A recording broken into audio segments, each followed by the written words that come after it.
Welcome to the Keiser Report. I'm Max Keiser. Reveresco.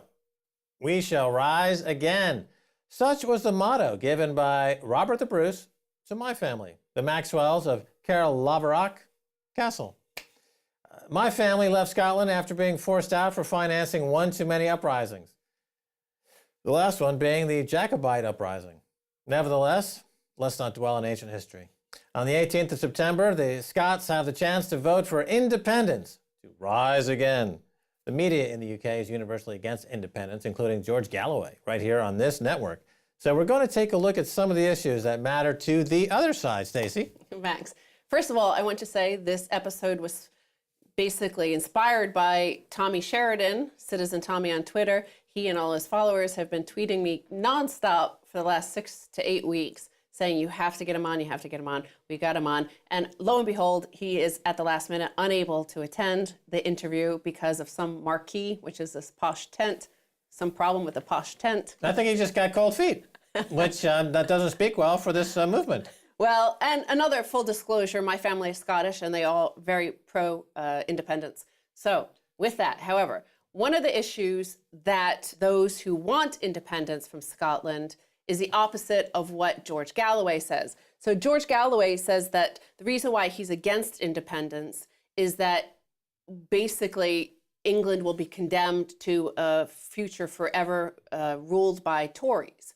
because it's only with a Scottish vote that basically the Tories don't control everything. Now, I saw Alan Cumming, the Scottish actor, on Bloomberg television pro-independence, and he said, we in Scotland have never, ever had a government that represents how we vote. So they're basically condemned to either the Tories or the neoliberal New Labour. So I thought that was interesting. I hadn't ever seen it put that way, and it really inspired me to look at the policies here in England right now that they are against and what they don't want for Scotland. Royal Mail float scandal, how hedge funds cleaned up. The Royal Mail flotation scandal has deepened after officials finally admitted that hedge funds were among the priority investors sold hundreds of millions of pounds of shares. The business secretary, Vince Cable, has repeatedly insisted that the handful of key investors offered Royal Mail shares on preferential terms were long-term institutional investors. This was to ensure that the new company started with a core of high-quality investors who would be there in good times and bad. He promised to marginalize spivs and speculators.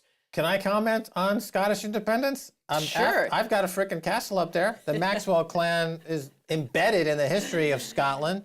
And of course, we would want independence. And I don't understand Galloway's position at all. Because why would we? The point of being independent is that we don't give a flying fig what England is doing, or what the UK is doing. So what that the UK government would be forever Tory? It already is forever Tory. It's just Tony Blair is a Tory. New Labour was Tory. It's all Tory. That's what the point of being independent is, to get away from these frickin', warmongering idiots. Now, as far as the economy goes, we'll take all the oil. You keep all the debt of Royal Bank of Scotland. We'll create Scot coin, our own currency. It'll be a cryptocurrency. You can keep the British pound.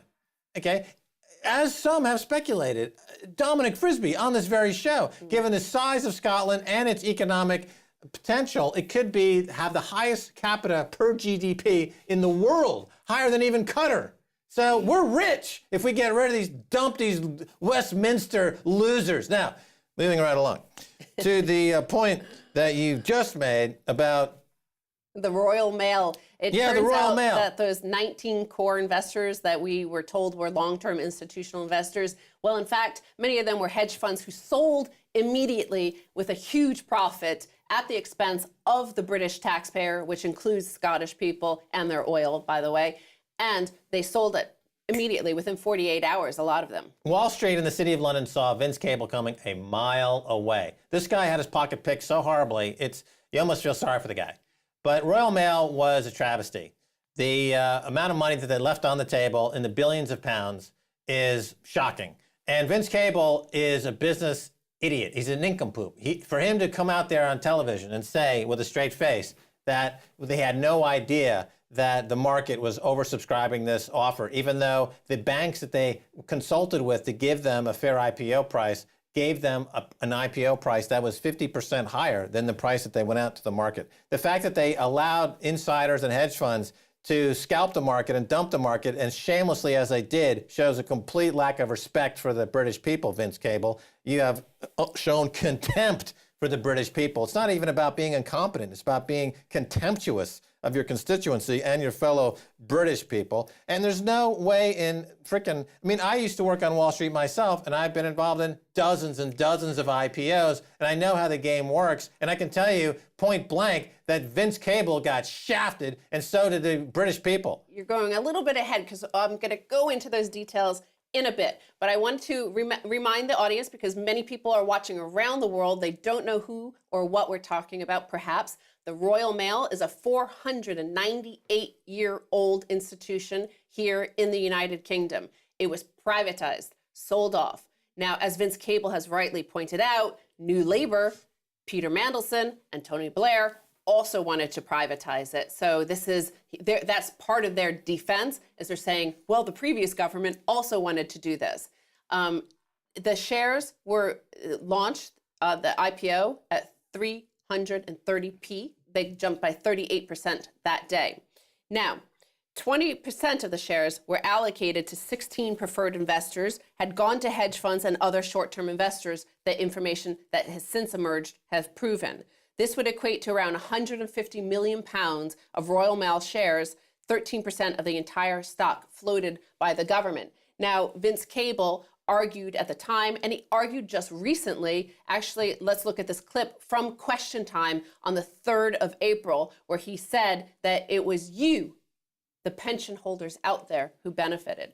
If we'd allocated it all to the very wealthy investors, then small investors would not have had anything. But the very wealthy investors were the 16 big investors. They're not wealthy private investors. They're much wealthier now than they were when they bought the shares. Let me just describe who they were. A lot of them are hedge funds. We're talking about the Legal and General, which has hundreds of thousands, perhaps millions of members. We're talking about Royal London. We're talking about classic insurance companies. We're talking about local authority pension funds. Several of them, actually Labour councils in some case, invested their funds in the Royal Mail. These are these wicked financial institutions. What about the hedge funds?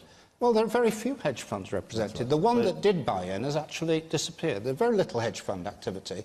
Most of these are long-term pension funds. When you say disappeared, you mean cut and run? They did, yes, actually. Yeah. The people we wanted to sell to were the serious long-term investors who have the Royal Mail's interest at heart. And they're still there. I mean, there is still a substantial majority of shares held by companies of that kind. Yeah, well, like I said, this was extremely... there are provisions on an IPO of this nature for clawbacks in the case of a situation where there is a massive mispricing. I mean, he refers to the Facebook IPO as an example of one that had problems getting through, and therefore there was a risk involved. Of course, the Facebook shareholders that got scammed by that sued and won, and they were able to claw back. And so were the exchanges. So where's the clawback for the people who got ripped off shamelessly on this IPO, number one? Number two, this is a public institution owned by the British people. It's not just some high-tech whiz-bang, 3 or 4 or 5-year-old enterprise. This is almost a 500-year-old enterprise. This is income-producing assets that are not going to go into the pension funds of Germans and Americans, and people around the world are going to be benefiting from the income stream from the Royal Mail, not the British public. The British public isn't going to benefit at all from this. They have outsourced all that income to foreign countries. They get no benefit from this whatsoever. Yeah, but also the market said they underpriced it. So that was by well over £1 billion that the taxpayer was defrauded, that they had looted from them, that they lost that. And he's pushing this notion that, well, your pension funds, long-term institutional investors own it. Well, who has pension funds anymore? But only the people who have already benefited from Margaret Thatcher's Help to Buy scheme when she first let out the public housing here for speculators to buy and own and speculate on and profit from. So it's only those sort of people, the 50-year-olds, the people with jobs, who have pensions. A lot of people in this very unequal society do not have pensions, so their pension funds will not hold any of these profits gained by fleecing the other taxpayers. Now they're looking back and saying we had no idea this was going to happen, that the market is unpredictable. But the market is completely unpredictable when you're manipulating the market in this shameless manner. And, Vince Cable, I just don't see how he can possibly, he should resign. He should throw himself on the sword. I mean, he says that he's saying by example that I had no idea, because the previous Labour government did something, I'm going to do it. I mean, there's a lot of bankers committing suicide now. By that logic, should Vince Cable throw himself off a building? Does he have no mature adult ability to think for himself? Does he only just mimic something that came before him? I mean, take that big fat nursemaid tit out of your mouth that you're getting free from the state and the people and use your brain. You're a shameless, opportunistic idiot for these hedge funds, and you should be so embarrassed to just leave government, leave the country, get out of town. You're a shambolic idiot. Okay, so let's go back to that question time thing, because the audience also were basically backing Vince Cable, this notion that he couldn't have possibly known. Nobody possibly understood what the share price would be. Here's some of the audience response. What do you make of it? Anthony Ward, you asked the question. What's your view of it? I think it's very easy to be wise after the event. Absolutely. Yes,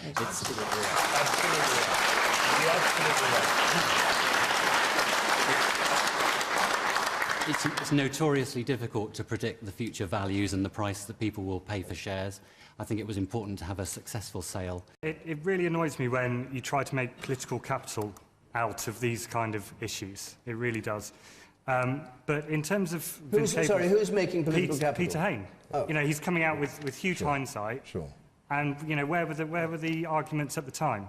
Again, it's totally shameless. In an era where LIBOR is manipulated, Forex manipulated, gold markets manipulated, house markets manipulated, every single aspect of this economy is manipulated and known ahead of time. High-frequency trading scandal, totally manipulated, known ahead of time of the price going forward. There's one issue on one day where Vince Cable says, I had no idea what the price was going to be. Let me say, without equivocation, he's lying. He's lying. Okay, so let's go and actually look at the people that they chose to sell shares, what those people were saying. Not only Lazard, we're going to go back to them in the second half. So we're going to look at RBC Bank and we're going to look at Barclays and what they were telling clients. They were handling shares for the government. They were selling shares to investors. One of the members of the banking syndicate was RBC. Their equity analyst colleagues advised many of the same clients that Royal Mail shares were worth a far higher price, up to a 55% premium on its 330p float price. So that's what RBC were telling their clients. Now let's look at Barclays, owned by the taxpayer, by the way. Barclays analysts described Royal Mail as cash generative, benefiting from reduced regulatory constraints and a much improved balance sheet, thanks in large part to the taxpayer picking up the bulk of the Royal Mail's pension liability. So Barclays said because the taxpayer slump is picking up the pension liabilities, the share price will jump, they said, 27%, at least over what the float price was. You know what really disgusts me about all this is not only did the Cable's office essentially misrepresent the situation, but they blamed an industrial action, the workers at Royal Mail who were out on strike, as reason why there was uncertainty about the value of these shares. So once again, showing contempt for the people. It would be like saying to Vince Cable, okay, we want you to take that hill to save Britain from an invading army. And Vince Cable says, but I've got a hangnail. I can't go over the hill. There's an industrial action. Somebody has a placard in the street. So I'm going to pee away £1 billion. This guy, he makes Cameron look almost acceptable. I mean, he's the biggest. I mean, what a jack. Fill in the rest of the. Oh my God, what an idiot. Okay, we got to go, Stacey. Thanks. I'll see you in the second half. Stay tuned for the second half. A whole lot more.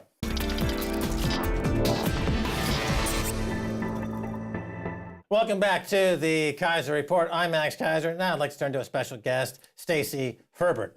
Stacey, thanks for coming on the Keiser Report. That's a fetching outfit you have on, darling. Thank you. And we're talking about Scottish independence, and we're looking at the English situation and how they keep on privatizing and looting the nation and looting the taxpayers. And this is part of the core of those who want Scottish independence. This is what they claim, that they're against this sort of thing and they don't want it in Scotland. They still have free education, for example, unlike the top-up fees here. They don't want a privatized healthcare system like they're seeking here. So these are some of the issues. These are what I'm looking at. And we're looking at the Royal Mail. We're going to pick up from the first half where we were talking about that. Now, Vince Cable, the business secretary here, had claims that they were institutional investors, long-term holders of Royal Mail that were benefiting from the flotation of the shares at 330p. They're now at 600p, or went up to 600p. But a recent National Audit Office report revealed that 16 of those priority investors, well, they actually sold all of their shares within weeks of the flotation. One of those is Lazard. Lazard Bank was the lead advisor to the business secretary, Vince Cable, and the coalition government about this privatization of the Royal Mail. Remember, a 498-year-old public institution up until just a few months ago. Lazard advised on Royal Mail shares, then profited by £8 million in flotation. The investment bank that advised the government not to increase the price of Royal Mail shares, despite widespread fears that they were massively undervalued, made a profit of more than £8 million by immediately selling the company's stock in the wake of its controversial privatization. So Lazard was paid £1.5 million by the government to advise them on what to price the shares at. Despite others like JP Morgan was actually close to what the shares did eventually hit that day. They said, no, that would be overvaluing it. It might be like Facebook, it might be a flop, it might be a disaster. Well, they themselves made £8.4 million on flipping shares that day. In this case, Lazard Frères is acting with impropriety because if you remember Frank Quattroni back in the dot-com phase of Credit Suisse, he was involved in what's called laddering on IPOs. There's a lot of ways to game IPOs. One of the ways to game IPOs, it would be apparent in this a situation, my observation of Lazard would be that they are gaming this in a lot of ways. Now, the point of the investment bank doing the deal is to support the deal in the aftermarket. They have what's called a green shoe, which is they've got stock and inventory. In case the people are dumping stock, then the bank can buy stock in the open market to support the IPO price. But here's the complete opposite. The price skyrocketed because they purposely mispriced it. Then they dumped their inventory to make a quick profit like that. On top of the fee. You see, you pay a firm like Lazard a fee so that they don't ruin the IPO, as apparently they have. So their fee should be stripped. At the very minimum, at the very least, Vince should be on the phone right now with Lazard saying, give us back our fee or we're going to lose your license to operate in the UK. No questions asked. The fact that he doesn't is plain and simply proof positive that he's conflicted, that he's venal, and he should be thrown out of this country. Are you trying to get payback for when your family was thrown out back in the 1715 period? It was schmadas like Vince Cable that's destroyed the Maxwell uprising. We're going to rectify that situation in independence, with or without Tommy Sheridan. So the Royal Mail share flotation was 23 times oversubscribed. That alone should have told them that this was undervalued. This is like going to one of those, the August sales or the January sales where there's tens of thousands of people waiting outside all the major the department stores here. You know that there's a big discount going on. That's why people are lined up. People want 50% off what they think is worth. Right, it's as if Vince Cable went to Soho and he went to that restaurant called The Breakfast Club, which has a line going around the block to get cheap pancakes. And he looked at that and said, I don't know if they're going to sell a single pancake today. I don't know. I can't tell. There's a line around the block to buy these pancakes, but I'm Vince Cable. I don't know. I can't tell. I've had my brains removed. You mean there's a line around the block? Nah, that'll never work. It's 23 times oversubscribed? Who would want a freaking share of the Royal Mail? We gotta just give Lazard £8 million for nothing. We're gonna let him take a fee. We're going to give George Osborne's buddy from his little Oxfam college that he went to learn how to rip people off, or Oxbridge. We're going to give him a few £1 million as well. Oxbridge, Oxfam. So another guy in Vince Cable's department, he's a business minister named Michael Fallon. He said in front of a committee in Parliament, he said, it was a successful flotation. I have not seen any evidence that the shares were undervalued at the time of the flotation. I stick by the share price. He's seen no evidence, despite even the 38% rise in the price of the shares. That means it was underpriced. That's what is the price signal but a price signal? There's something called the FT. It has all the prices. If you're not reading it, I don't know how to help you. Okay.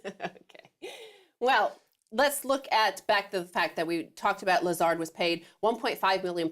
Then they made £8.4 million on flipping shares those first 24, 48 hours. Now, the Public Accounts Committee is looking into this. The PAC will examine what advice was given by investment banks, including Goldman Sachs, UBS, and Lazard, and why the shares were priced so cheaply. It will also demand to know why Lazard has been appointed to run the vast majority of major privatizations under the current government following previous revelations by the Independent. So, this government that just had this disaster of the Royal Mail, a 498-year-old public institution, they're appointing the same advisors to handle all of their upcoming privatizations. I just don't understand it. They made £8 million gaming the system on top of the 1-point-something million pounds in the fees. I don't understand why at the very minimum cable and this government can't say either give us the £8 million you stole or the $1.5 million fee. You know, those are your two choices. No, instead they're going to say, you did such a good job financially raping our country that we're going to give you some more business. Here's another privatization. Here's another income-producing asset, the NHS, which doesn't need to go private at all. But we're going to do it anyway because you, Lazard, pull our strings because here's Vince Cable, the puppet. I think the Lazard Fair should get all the money because I'm brain dead. I'm a puppet for Lazard. There's George Osborne and Dave Cameron. Oh, Lazard Fair, please give me $10 so I can buy some more votes, and I'll let you give you £1 billion from people out there. I'll give it in your pocket because I'm a corrupt, morally depraved.